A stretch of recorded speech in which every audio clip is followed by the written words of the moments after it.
Allô? Bonjour, tu m'entends? Ouais, je t'entends très bien. Super, bonjour. Alors, enchantée, moi c'est Adeline, donc je serai ton mentor durant tout l'accompagnement de Do It Abroad pour D'accord. tes études à l'étranger. Ok, très bien. Donc, l'objectif de ce premier rendez-vous, c'est de faire connaissance déjà, que tu m'expliques tout ce que tu as fait jusqu'à présent et que tu m'expliques aussi ton projet, ce que tu as envie de faire et voilà, que je puisse répondre à toutes tes questions et t'aiguiller donc au mieux.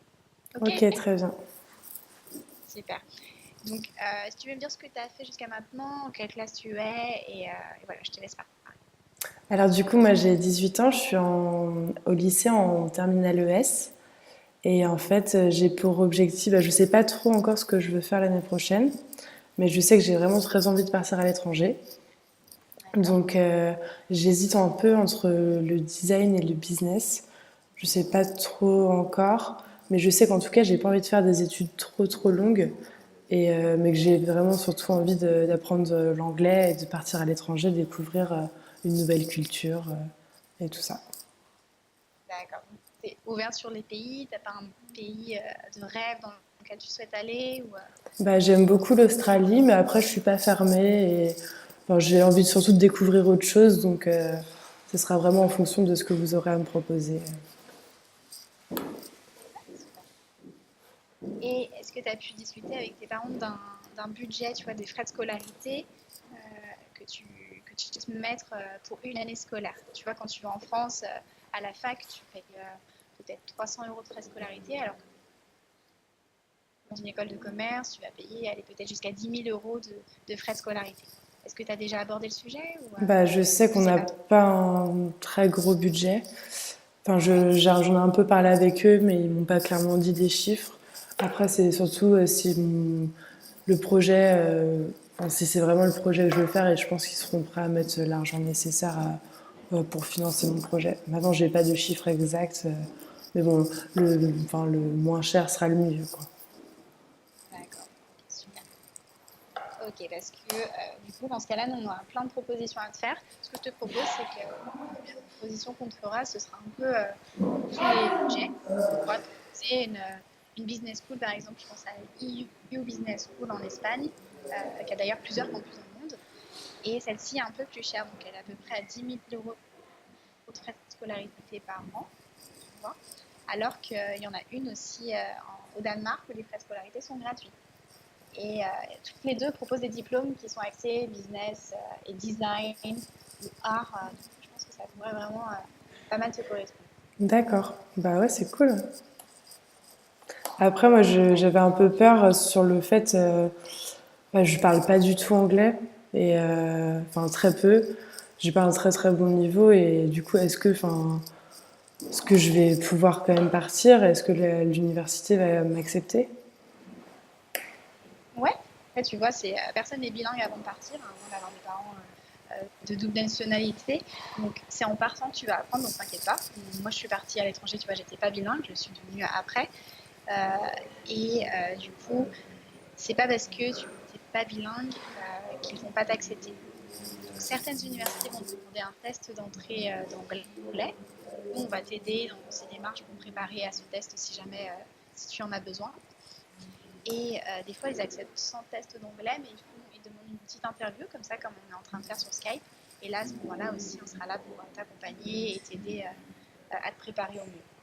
Mais t'inquiète pas pour le niveau d'anglais, en un mois, 2 mois, ça va venir très vite sur place et tu vas très vite devenir bilingue et ce sera plus un problème pour toi.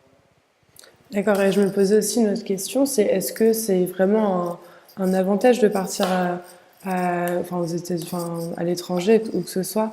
Est-ce que c'est vraiment bien de partir ou est-ce que finalement le faire son diplôme en France, ça change pas grand-chose? Alors, partir à l'étranger, c'est super.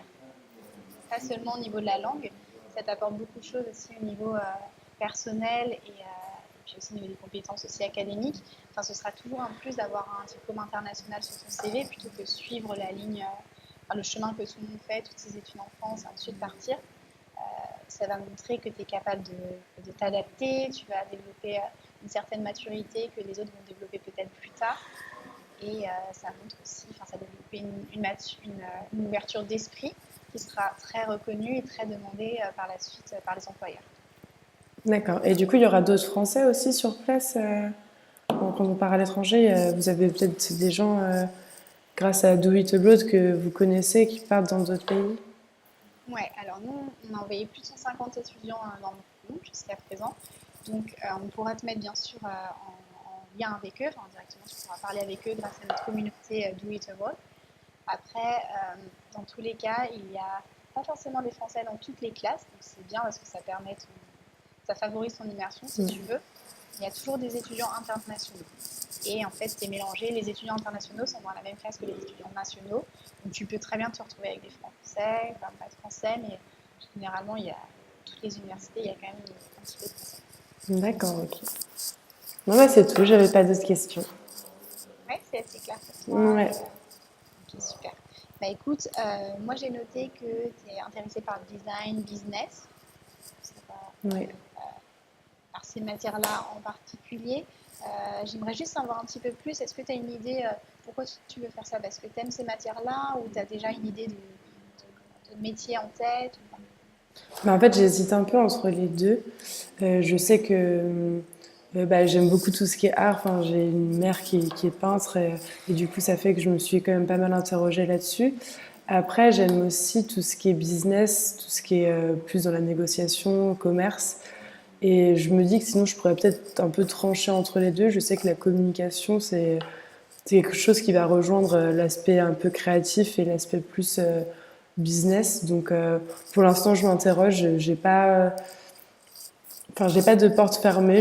J'aimerais juste découvrir un peu ce que c'est. C'est pour ça que j'aimerais me laisser en fait 2 ans pour le découvrir Ouais, mais pas plus quoi. Juste après, pourquoi pas si ça me plaît, mais pour l'instant, juste voir en 2 ans ce qu'il est possible de faire. d'accord.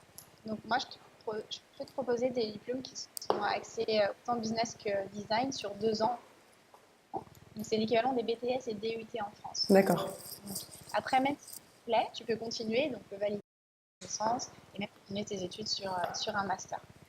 Et ce qui est bien dans ces diplômes-là, c'est que tu peux choisir une spécialité. Donc, si tu hésites encore entre les deux, après, tu pourras peut-être voir que tu es un peu plus business ou design ou même garder les deux dans tes études. Ok, super. Et est-ce que tu as d'autres questions à me poser? Non, c'est bon pour moi. D'accord, super. Écoute, là, moi, j'ai noté tout ça. La prochaine étape, en fait, qu'on recherche les diplômes les plus adaptés pour toi donc, et qui correspondent à ton profil, donc selon ta moyenne générale, ce que tu veux faire. Et ton budget en général aussi. Je vais te demander d'envoyer aussi tes bulletins, tes 2 derniers bulletins pour qu'on ait une idée générale sur ton niveau. D'accord. Et après, on peut se refixer un rendez-vous dans à peu près 4 jours pour faire le point sur les diplômes qu'on aura sélectionnés pour toi. Ok, très bien, parfait. D'accord? Ok, super. Bah, écoute, je te souhaite une très bonne journée et du coup, tu m'envoies tes bulletins et puis moi, je te recontacte dans 4 jours. Ok, on fait comme ça. À bientôt. J'espère que ça va être Au revoir.